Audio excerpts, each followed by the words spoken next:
Bonjour et bienvenue dans ce nouvel épisode de Chrono Capucine. Aujourd'hui nous allons voir comment créer un devoir. Cette activité vous sera bien évidemment très utile si vous souhaitez évaluer vos apprenants. Alors c'est parti. Rendez-vous donc dans votre cours, puis activez le mode édition. Après quoi, choisissez l'activité devoir.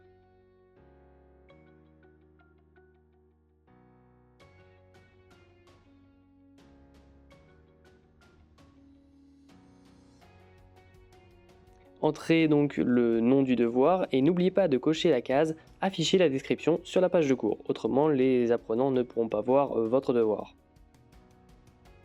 Ensuite, pouvoir donc afficher les différentes étapes que les apprenants vont devoir suivre et si nécessaire d'ajouter un document multimédia, donc une vidéo, une photo, etc. Vous allez ensuite devoir préparer les disponibilités pour rendre ce devoir et activer les dates limites ou encore les dates butoirs de ce dernier. Il s'agit de la différence entre les dates limites et les dates butoirs. La date limite, l'apprenant pourra toujours rendre ce devoir même s'il a dépassé la date. Quant à la date butoir, c'est une date définitive et l'apprenant ne pourra plus rien remettre après cette date. Vous pouvez également choisir le type de remise de fichier pour votre devoir. Par exemple, vous pouvez choisir donc, une remise de fichier, ici donc, du texte, du multimédia.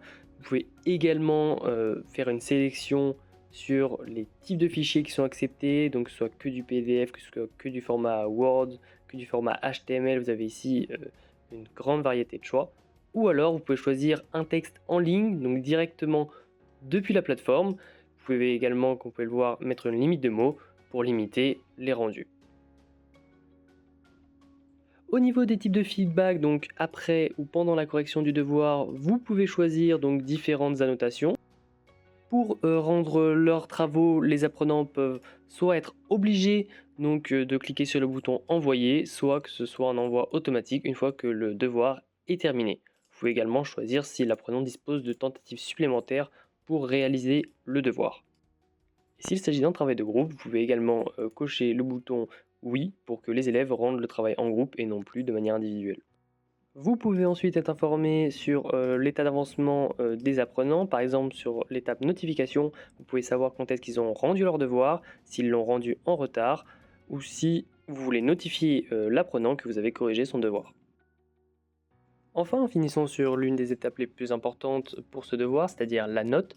Donc vous pouvez ici choisir quel type d'évaluation, donc par point, par barème, la note maximale pour ce devoir, de la note minimum pour passer ou encore de la méthode d'évaluation qui sera choisie.